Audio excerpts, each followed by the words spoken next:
रात्रि क्लास चल रहा था। 7/12/1968।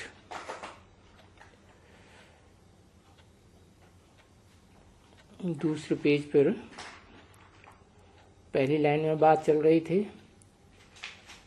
युग तो हैं 4-5, परंतु उनमें सबसे जास्ती महत्व दिया जाता है संगम युग को,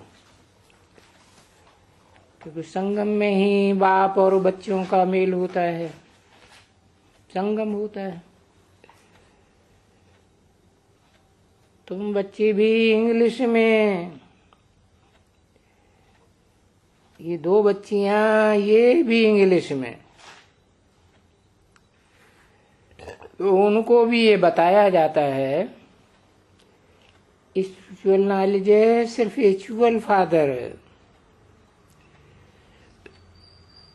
इसको गॉड फादर कहा जाता है, जो स्पिरिचुअल नॉलेज देते हैं। और तो सबका फादर है ही, और स्पिरिचुअल फादर के पास जो नॉलेज है उसको स्पिरिचुअल नॉलेज कहा जाता है। तो नॉलेज है स्पिरिचुअल फादर में, और हम बच्चे हैं, चिल्ड्रन स्पिरिचुअल। तो अभी पुरुषोत्तम संगम युग में स्पिरिचुअल फादर आकर के हम स्पिरिचुअल सेंट्रल के यानी रूहों के सुप्रीम बाप, तो वो आकर के हम जो रूह हैं इन शरीरों में, जो शरीर भी और रूह भी इस समय तमो प्रधान है, तो उस रूह को सतो प्रधान बनने की युक्ति बताते हैं।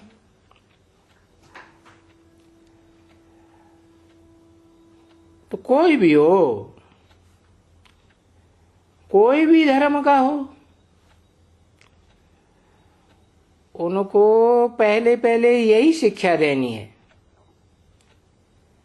कि भाई तुम देह नहीं हो, तुम आत्मा हो, रूह हो। ये तुम्हारा शरीर है, ये विनाशी है, और ये आत्मा है अविनाशी है, बरोबर आत्मा। अच्छा, आत्माओं का बाप है शिव बाबा।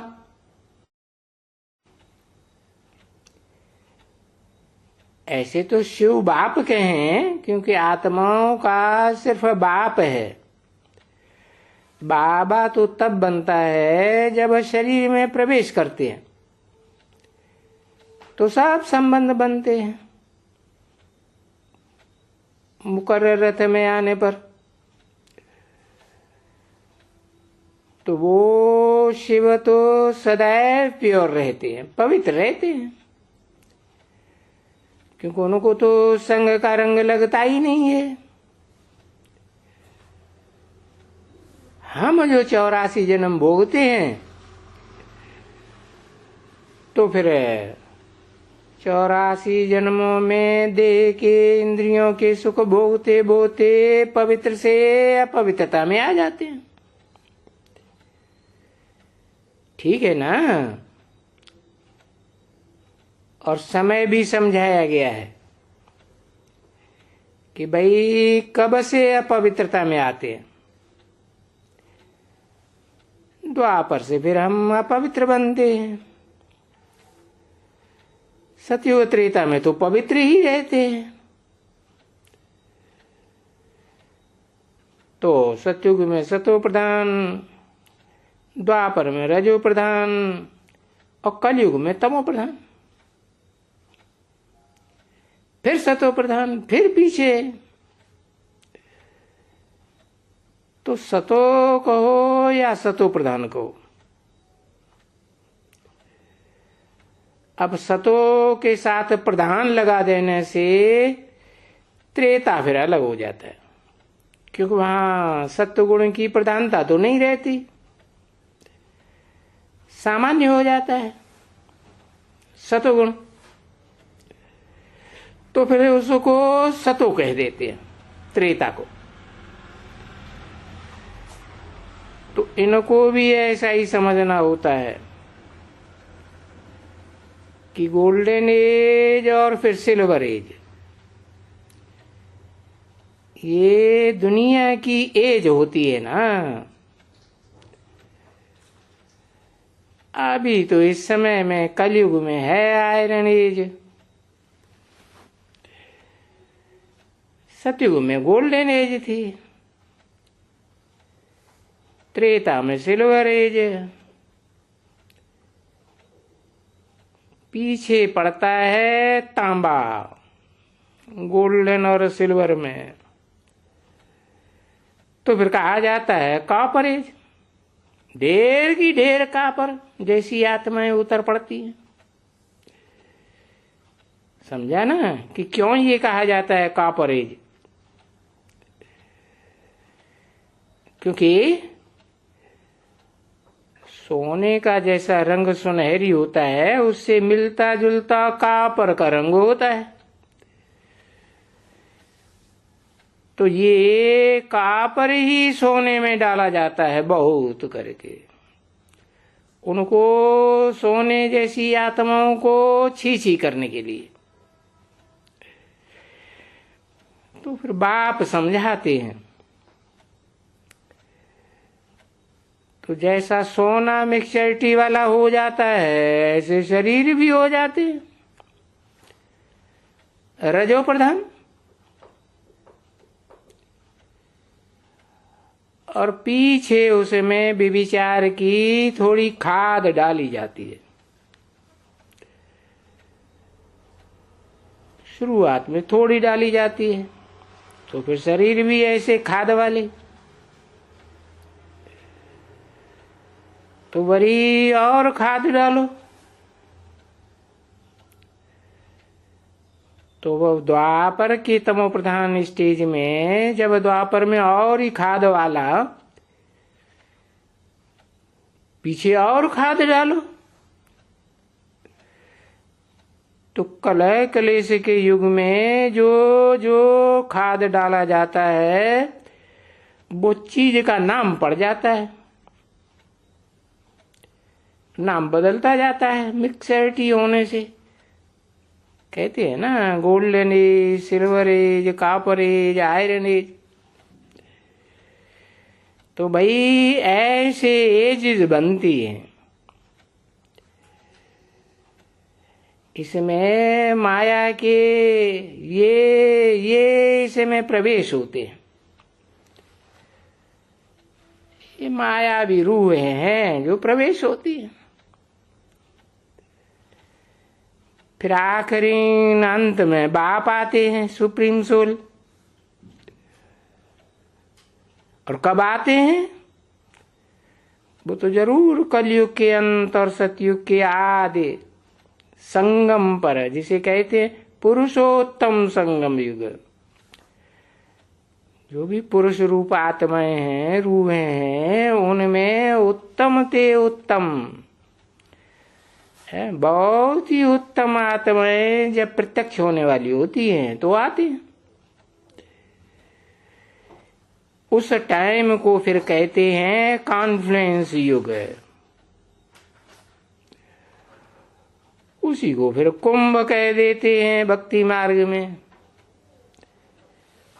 कुंभ ज्ञान कलश को कहा जाता है। भाई कुंभ का मेला, तो उसको कहा जाता है कॉन्फ्लुएंस युग। अब कुंभ तो कहते हैं खास एक दिन,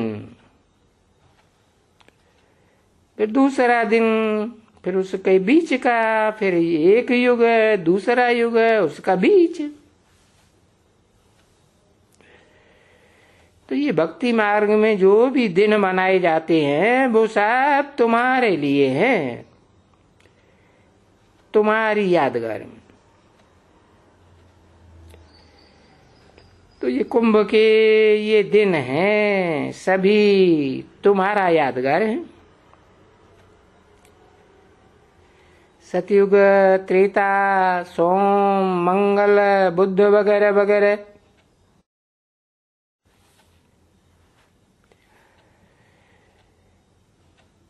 तो भाई ये सब हैं पुरुषोत्तम संगम युग की यादगार दिन। तो वो दिन भी तो ऐसे ही होते हैं ना। कलयुग में फिर कलयुगी दिन बुध, द्वापर में द्वापर ही सत्य सत्य, सोम मंगल बुध। सतयुग में भी यही दिन होते हैं ना बच्चे, सोमवार मंगलवार बुधवार है, होते हैं या नहीं होते हैं? वो वहां भी होते हैं।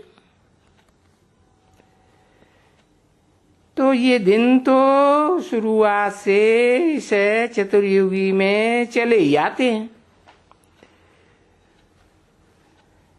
पीछे भले कोई अलग अलग भाषाओं में अलग अलग नाम रख देते हैं, जैसी जिसकी भाषा उसी अनुसार नाम रख देते हैं, पर वो हैं ऐसे ही। हिंदी में अलग हैं, सिंधी में बड़ी अलग हैं, इंग्लिश में अलग, और मुसलमानों के उनमें अलग। बाकी इन सभी धर्मों में होते साज रोज यही हैं,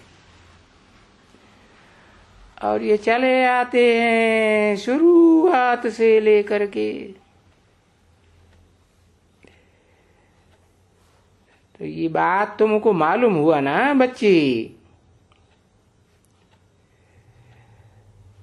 आगे तो तुम बच्चों को कुछ भी मालूम नहीं था, कुछ भी नहीं मालूम था। अभी तो तुम सब जान गए हो।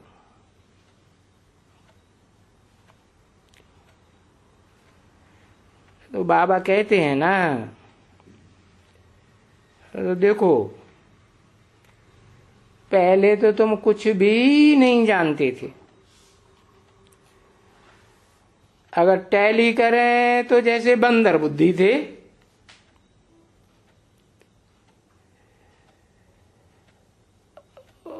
बंदरों का जानवरों आदि का मिसाल देते हैं ना बच्चे।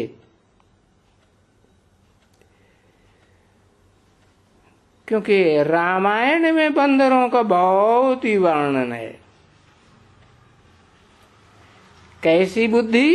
बंदर बुद्धि थे, चंचल बुद्धि।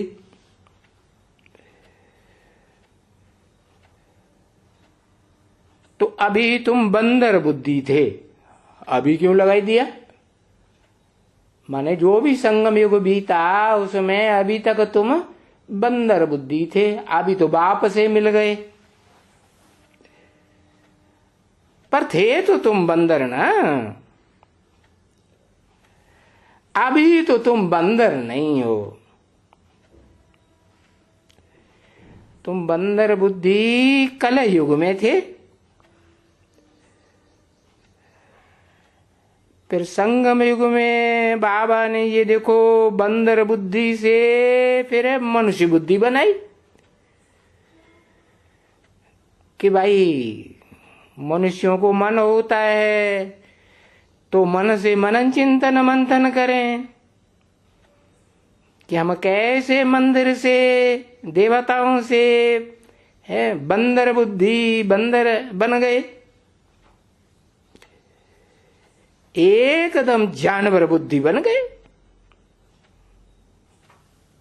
हर विकार को देखो तो बंदरों में सबसे जास्ती विकार देखने में आते हैं। अब बाप ने आकर के तुमको मनुष्य बुद्धि का बनाया है, परंतु अभी तुम देवता बुद्धि तो नहीं बने हो ना।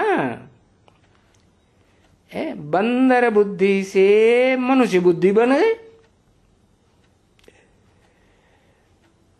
अब तो कहेंगे कि सच सच तुम्हारी बुद्धि मनुष्य बुद्धि है। कब? जब कि तुम शूद्र से ब्राह्मण बनते हो तब। अगर शूद्र के शूद्र ही हो, ब्राह्मण ही नहीं बने हो, तो फिर बंदर बुद्धि। हाँ, जब ब्राह्मण बनते हो तो ब्राह्मणों के बाद तुमको मनुष्य को देवता बनाते। तो ये डबल मशीनरी है। क्या? शूद्रों को ब्राह्मण बनाना, किसके द्वारा? ब्रह्मा के द्वारा। और फिर जो ब्राह्मण बनते हैं उनको ब्राह्मण से देवता बनाना, किसके द्वारा? अरे उसके लिए भी तो द्वारा चाहिए, निराकार थोड़े ही बनाएगा। निराकार तो आत्माओं का ज्ञान निराकार का देता है। तो कहेंगे परम ब्रह्म। ब्रह्मा नामधारी तो बहुत होते हैं, परंतु उनमें कोई बड़े से बड़ा स्टेज वाला ब्रह्मा होगा ना, तो नाम दिया परम ब्रह्म। तो फिर अब तुम पढ़ करके देवता बनते हो, पूरी पढ़ाई पढ़ते हो तो देवता बनते हो। अब ये बात तो समझना सहज है ना बच्चे, है? वकालत की पूरी पढ़ाई पढ़ेंगे, MBBS, तो क्या बने? वो क्या नहीं, क्या LLB, हाँ LLB। तो LLB पढ़ेंगे तो वकील बनेंगे, नहीं तो पूरी पढ़ाई नहीं पढ़ेंगे तो वकील बनेंगे। ऐसे यहां भी है। तो जो देवता बनने की पूरी पढ़ाई पढ़ते हैं तो ब्राह्मण से देवता बनते हैं। अब ये ब्राह्मण से देवता बनने में कोई खास तकलीफ तो नहीं होती है, नहीं, कोई को भी नहीं होती है। फिर इनकी पढ़ाई अंग्रेजी में करो। अगर अंग्रेजी में कोई को समझा सकते हो, और ये भी उनको पक्का पक्का समझाना है कि भाई स्पिरिचुअल नॉलेज है, स्पिरिचुअल फादर में ही होती है। जो आत्माओं का फादर स्पिरिचुअल फादर कहा जाता है।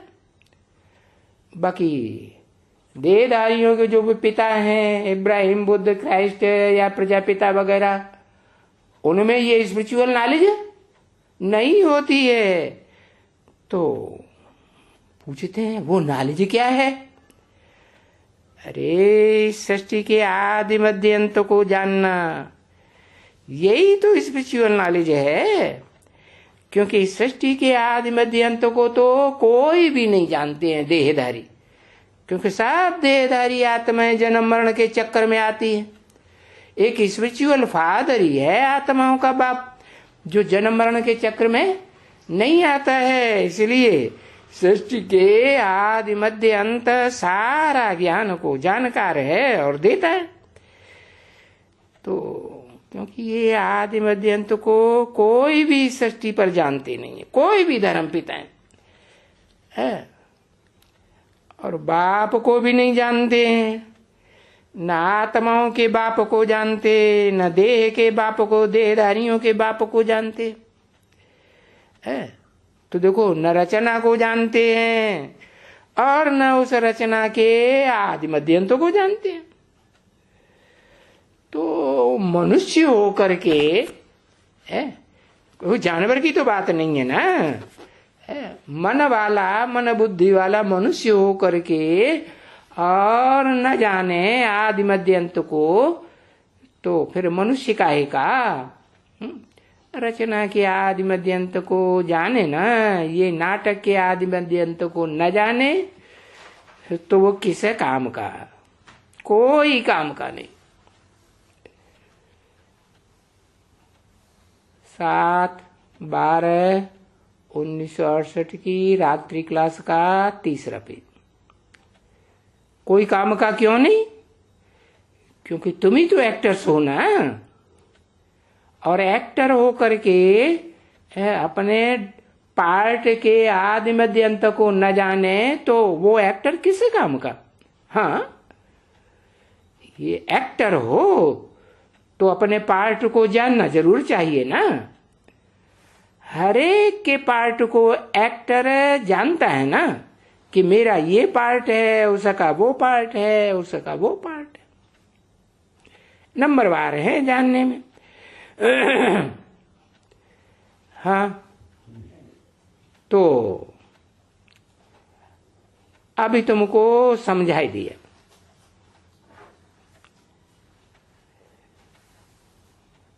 कि हर मनुष्य को पार्ट मिला हुआ है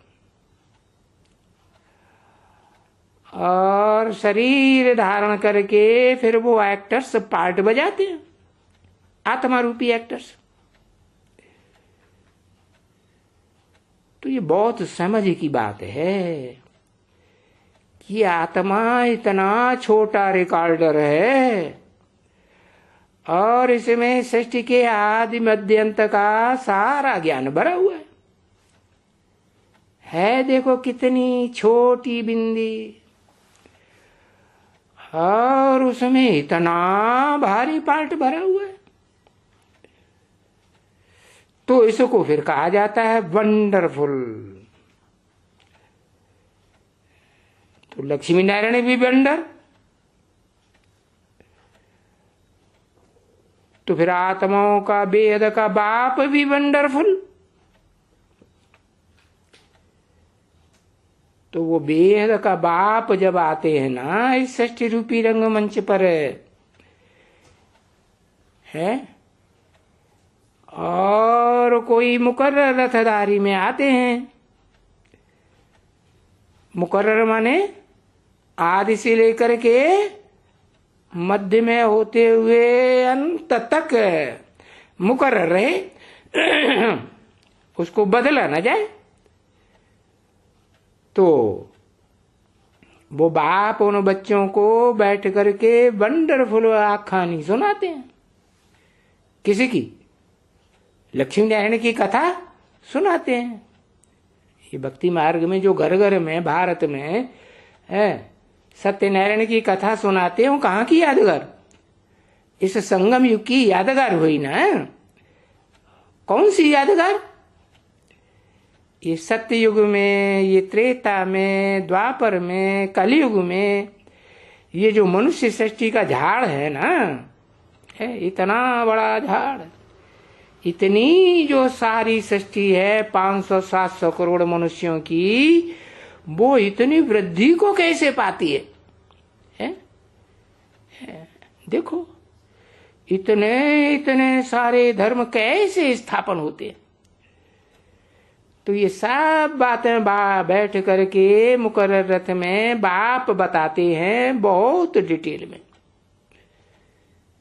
और सब कुछ बैठ करके बताते हैं। और ये तो बच्चे समझते हैं, हाँ, इससे आगे तो हम कुछ भी नहीं जानते थे। जब से ये संगम युग हुआ है तब से जानना शुरू किया। तो जब यहां संगम पर आकर के पीछे देखो, कोई 7 रोज का कोई तो बोलता है इतने रोज हमको लगे। तीर जो लगाया जाता है ना, वो अच्छा सा लगाया जाता है। कोई अच्छी बच्ची है, बहुत अच्छी, जिसमें योग बहुत अच्छा है, बहुत प्यारी लगती है बाबा को, तो वो मीठी लगती है ना बाबा को। है कौन सी बच्ची याद आई होगी? अरे भाई, तुम्हारी लिखा पट्टी कहां गई है? एक अक्षर लिखो, राधा। इसको राधा ही राधा दिखाई पड़ती है योगिनी के रूप में, और कोई योगिनी के रूप में। हाँ, बूढ़ी माता तो बढ़िया बात बताई देती लिख करके पट्टी पे, पट्टा भी नहीं अपना भूलती। हाँ, तो बहुत मीठी बच्ची लगती है बाबा। उनमें कोई भी वो नहीं है। अब बाबा को भूल गए क्या वो नहीं है, अवगुण नहीं है। 5 विकारों में से कोई भी अवगुण नहीं। अरे समझे ना? हाँ, नाम नहीं याद आया फिर भी बाबा को। दिल साफ है क्या? अंदर और बाहर एकदम दिल साफ है क्या? नाम क्या रखा? हा? अरे षष्ठी, जब षष्ठी की आदि की शूटिंग हुई थी ओम मंडली में, तब नाम क्या रखा था? भूल गए? कोई याद है? कोई याद नहीं। लो, ये कैसे 5 पांडव यहां बैठते सब भूल जाते हैं? एक अक्षर लिखो मां, समझ जाएंगे हैं? कोई नहीं लिखता। निर्मल शांता क्या? मल माने गंदगी, कोई भी गंदगी नहीं विकारों की। निर्मल शांता, अंदर भी साफ बाहर भी साफ। तो ऐसी बच्चियों का कोई को तीर ज्ञान का बहुत अच्छा लगता है, क्योंकि तुम्हारी दिल है। अरे बाप राइट, बाप गारंटी देते हैं ना। ये जो बच्ची है, पता नहीं कौन सी बच्ची, नाम धाम तो कुछ बताते नहीं है? पता लगता है कि नहीं? पता ही नहीं लगता। हाँ, ये जो बच्ची है ना, ये अंदर बाहर बिल्कुल साफ शुद्ध। अब ऐसे सब नहीं होते हैं। सब होते हैं क्या? विजयमाला में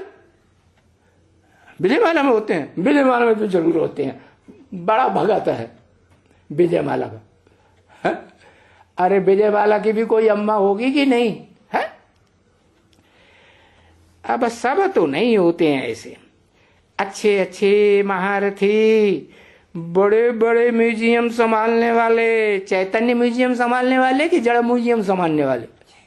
चैतन्य म्यूजियम भी संभालने वाले। बाबा कभी नहीं कहेंगे कि इसका अंदर और बाहर है साफ है, कोई दूसरे को नहीं कहेंगे। एक के अलावा किसी दूसरे को कहेंगे? न कहेंगे, न काम के आधार पर नाम रखें। क्या नाम रखा? निर्मल शांता। तो हाँ, अलबत्ता उसके सामने नहीं कहेंगे। कोई ऐसा होगा ना 2nd 3rd क्लास, तो उसके सामने कहेंगे? सामने नहीं कहेंगे, क्योंकि अगर थोड़ा कहेंगे तो वे बिगड़ना शुरू हो जाएंगे और इसे डिससर्विस कर देंगे। समझा ना? गुस्सा करेगा ना, बोलेगा हम ऐसा है, मुझे ऐसा कहते हैं, मैं ऐसी हूं, मैं आऊं। अब बाबा की नजर किसके ऊपर चली गई? माया बेटी के ऊपर, माया बिल्ली के ऊपर चली गई। क्या करेगी? बिल्ले क्या करते हैं? लड़ाई बहुत लड़ते हैं गुस्से में आकर के। तो गुस्सा करेगा ना, है, बोलेगा मुझे ऐसा कहते हैं, मुझे वैसा कहते हैं, म्याऊं म्याऊं म्याऊं, मैं बैठूंगी इस कुर्सी पर। क्या? तुम्हारे दिल की कुर्सी पर जो बैठी है अच्छी अच्छी निर्मल शांता, उसकी कुर्सी पर मैं बैठूंगी। मैं इसको कलकत्ता दूर भगाए दूंगी, माउंट आबू से। मैं यहां नहीं रहने दूंगी। रहने दिया? हाँ, नहीं रहने दिया। तो बोलेगी मैं आऊं।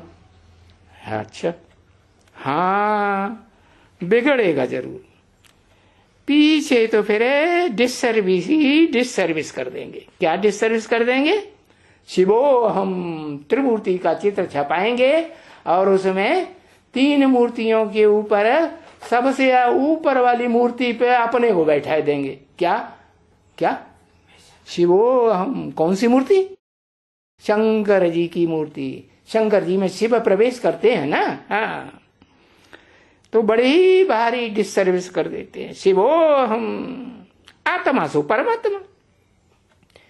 और ये बात अगर खोल करके उनको बाबा समझावे, हैं, समझते तो है ना, ये बच्ची ऐसे नहीं कहेंगे, कहे नहीं है, इसकी भुजाएं बहुत हैं, बहुत, परंतु अभी सामने आई है लेकर के बच्चों को, और बच्चों ने आप समान भी ऐसे ही बनाया है। एक कि थोड़े ही समय में खड़ा हो गया है बिल्कुल,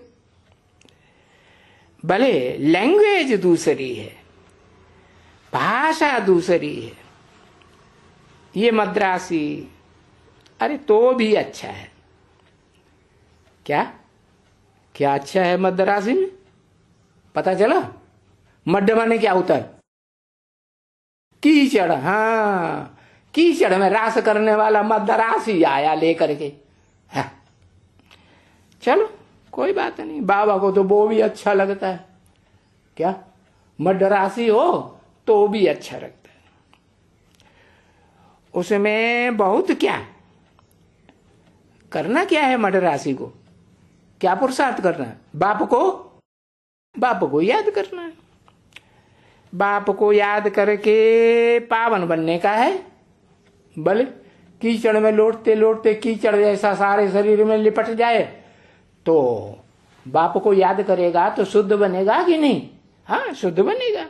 और षष्ठी का चक्कर को बहुत प्यार से याद करना है, बाप को याद करना है, चक्कर को याद करना है, बहुत बहुत याद करना। ऐसे बाप को तो मीठे थे मीठे बाप को बस बहुत याद करें। उसको इसलिए है, किस लिए? देखो, ये दिलवाड़ा मंदिर देख के आई हैं बच्चियां, उसका नाम ही है, क्या नाम दिया? दिल लेने वाला दिलवाड़ा, सबके दिल पर जीत पाने वाला दिलवाड़ा, और सबकी जीत पाता है। तो देखो, नाम तो बता दिया। अभी ये दिलवाड़ा भगवान है, ये ब्रह्मा है, वो उनको मालूम नहीं है। है तो जैसे बाप दिल लेते हैं एक एक का, तैसे ये भी एक एक की दिल लेते हैं। ये दोनों साथ ही है ना? कौन दोनों? अरे कौन दोनों? अरे अभी ब्रह्मा की बात की ना, हाँ, और वो है दिलवाड़ा, तो दोनों साथ ही है ना। रामकृष्ण की आत्मा है, जन्म जन्मांतर की नहीं, साथी है, साथ ही है। कोई संबंध में साथी बने, साथ ही होकर के रहती है, तो उनको कहते हैं बाप दादा। तो बाप और दादा दोनों की दिल लेते हैं। कौन? उन दोनों की दिल लेने वाला है शिव बाप, आत्माओं का बाप। दोनों दो मशीनें हैं। मशीनें जड़ होती हैं कि चैतन्य होती हैं? दोनों मशीनें, दोनों की दिल लेती है। मशीन क्या करती है? चलती रहती है, जैसे घड़ी में होती है ना, तो वो क्या करती है? ऐसे ऐसे ऐसे ऐसे फटकती रहती है ना, तो ये मशीनें हैं। हाँ, तो बताया दोनों मशीनों की दिल लेते रहते हैं। लीवर घड़ी है तो दिल लेते रहते हैं। बाप समझाते हैं बच्चों को, तुमको बच्चों को दो मशीन मिलती है। समझ में आया कौन कौन सी दो मशीनें? एक ब्रह्मा बाबा और दूसरा ब्रह्मा की सोल, शिव की सोल, जिस शंकर में प्रवेश करती है वो राम शंकर। राम शंकर कहें, क्या कहें? राम कहें कि नहीं कहें? हाँ, राम का मुकर्रर। तो दो मशीनें हैं राम कृष्ण, ये श्रृंगारने के लिए हैं। है क्या? जैसे वो दाढ़ी वाली मशीन होती है ना, तो काली काली दाढ़ी सब निकाल के एकदम सुंदर चेहरा बना देती, श्रृंगार कर देती कि नहीं। तो ऐसे ये भी मशीन है। भले ये दो मशीनें तो गाई ही जाती हैं, तीसरी मशीन भी भले है, परंतु वो तीसरी मशीन अभी नहीं है। क्या अभी माने कभी? अरे अभी माने ये तो 68 की वाणी है ना, 7 12 68 की। अभी नहीं है वो मशीन। तो फिर ये है बड़ी और ही बड़ी। हाँ, कौन सी मशीन अभी नहीं है? हाँ, अरे वाह, दाढ़ी मूछ होती है जगदम्बा को। ब्रह्मा बाबा तो था ना उस समय 68 में, फिर दाढ़ी की तरफ क्यों इशारा कर रहे? हाँ, उसकी भी कोई अम्मा है कि नहीं ब्रह्मा बाबा की? हाँ, जगदम्बा वो अभी नहीं है। तो फिर यही है बड़ी है कि वो फिर भी उनका सरस्वती नाम था, जगदम्बा सरस्वती है। इनकी ब्रह्मपुत्री नाम थी। तो बड़ा कौन हुआ भाई? ब्रह्मपुत्री नदी या कहो सरस्वती नदी। ये दोनों नाम क्यों रख दिए?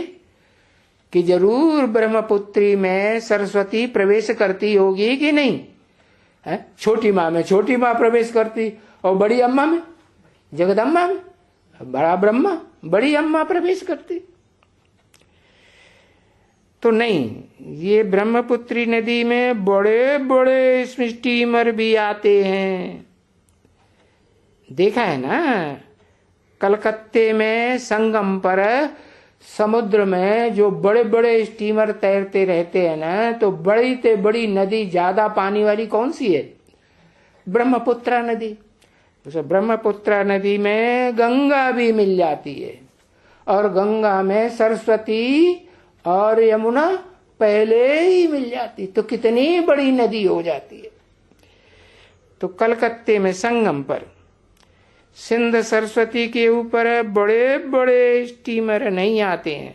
का सरस्वती और सिंध नदी का जहां मेल होता है, वहां कराची में इतने बड़े बड़े स्टीमर नहीं आते हैं। उसका मुहाना छोटा होगा है न, उसमें इतना जल इकट्ठा निकल पाता होगा जो उसमें से स्टीमर घुस पाए। इनका छोड़ वहां मेला भी लगता है, वहां गंगा सागर का मेला। तो देखो वो मेला लगता है ना, शिव बाबा के कंठे पर मेला लगता है यहाँ, और अनुभव भी ऐसे कहता है। रूहानी बाप और दादा का दिल व जान से और प्रेम से याद प्यार। देखो बाबा रोज याद प्यार देते हैं ना, सुबह दिया शाम दिया। इतना याद प्यार कोई दे सकेगा क्या? रोज रोज वर्षों वर्ष। हाँ, दे सकती है। जो बहुत याद करती है प्रेम से, वो याद प्यार दे सकती है। फिर रूहानी बच्चों प्रति रूहानी बाप की आखिरीन फिर भी नमस्ते। ओम शांति। आज क्या तारीख हो गई? 22 तारीख।